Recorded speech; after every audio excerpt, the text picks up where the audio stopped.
you want a smelling salt before you begin because it's pretty crazy. It is going to be nuts. It is going to be nuts. Let's talk about Mertz Mania, boys and girls. 560 strong. Let's get to 200 like, boys. I love you. Let's keep it going. Show goes on.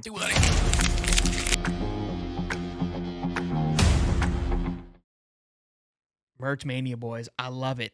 Look, we talked a little bit about this already with Cam Parker and the confidence that he oozed, the moxie, whatever word that he said, that he is carrying right now.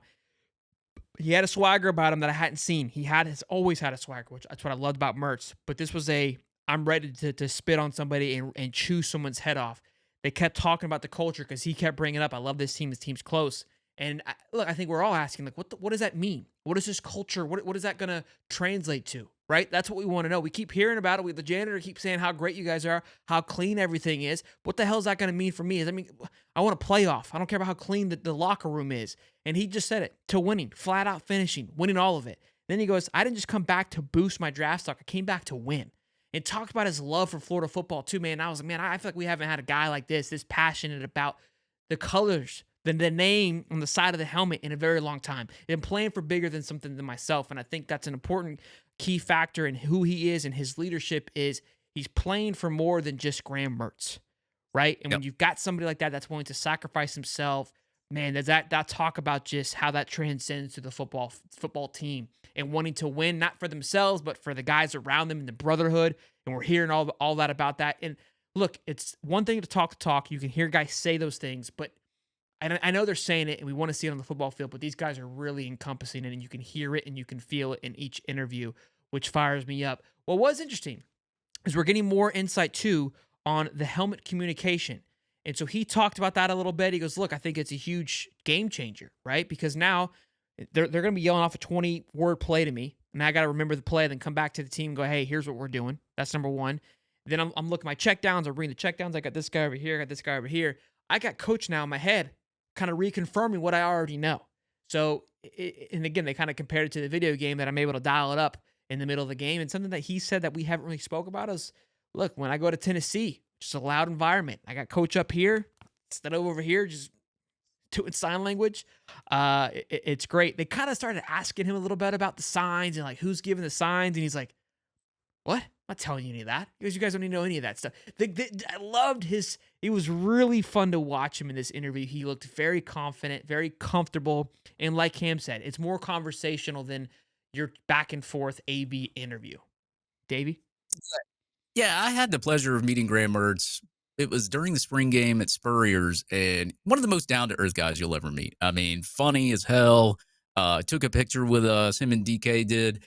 And look, this guy, and I'll say last year was probably a really, really good confidence booster for Graham Mertz. I mean, he comes from Wisconsin where he threw a lot of interceptions, turned over the ball a lot. His completion rating was probably in the 60s, maybe 50s at some point.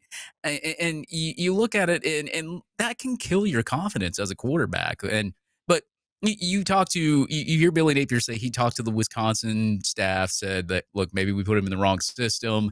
I think he would work better out in your system. Come to find out, granted, he didn't set the world on fire. He wasn't Joe Burrow. He wasn't Tim Tebow. He wasn't anything like that.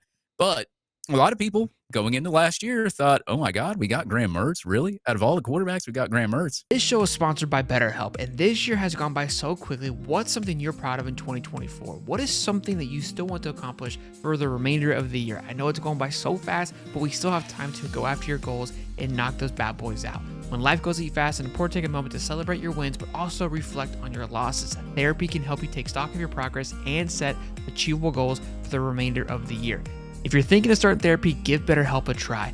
Use the link in the description, betterhelp.com, and use the code Hightop to get 10% off your first month. What's fantastic about it is convenient, it's flexible, and it's suitable to your schedule. You take a little bit of a quiz. What that quiz is, it suits you up with a therapist that best suits you. Now, for any reason that therapist isn't kind of really the best thing for you, you can switch it, no cost at all. It's fantastic. And look, the best thing is it's all online. Hardest part about therapy is always finding time to go do it to make it happen, but there's no excuse. Right online, you go through your schedule, it's flexible. It's important to talk to somebody, especially if you're having some doubts of yourself, or again, you want to set those goals. So be sure to check out the link in the description, betterhelp.com, and of course, use the code Hightop to get 10% off. That's BetterHelp, HELP.com/Hightop. We'll see you. Year comes to fruition. He throws for over 70%, has the highest completion rating in the SEC. Obviously, he took care of the ball a lot, threw a lot of short passes, didn't really have time to throw deep, so I'll give him a little bit of credit on that.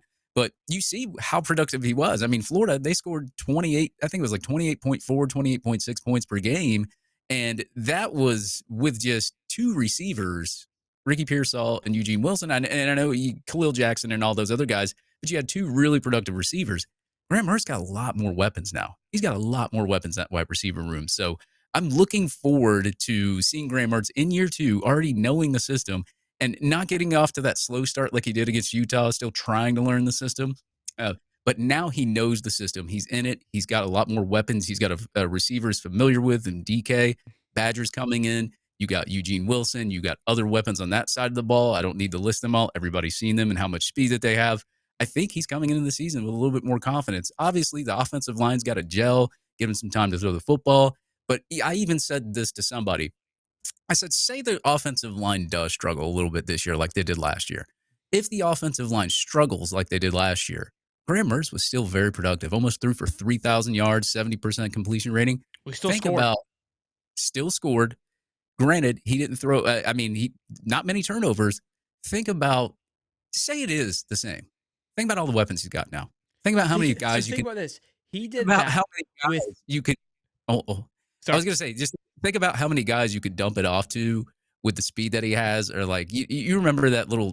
We'd always throw that little pass to the side to Xavier Henderson, and he just couldn't take off. Really, he was just really slow, right? I mean, you got guys that can zip now. So like, even if the offensive line's struggling, you have so many schemes and so many situations you can put him in to help him succeed even more. His wide receiving core consisted of a first-round draft pick, which was incredible, which he ate, a true freshman in Eugene Wilson, who's stated had no clue what he was doing at the line, just simply was just using his talent, and then a walk-on in Khalil Jackson. Not to knock Khalil Jackson, but to give you where the level of talent is coming in. Now, we had talent on the bench, and some people argue that they should have played, and that's another conversation on top of Zipper being out, a veteran tight end presence. We've got Arlo Sportingham, who was balling, who will continue to ball.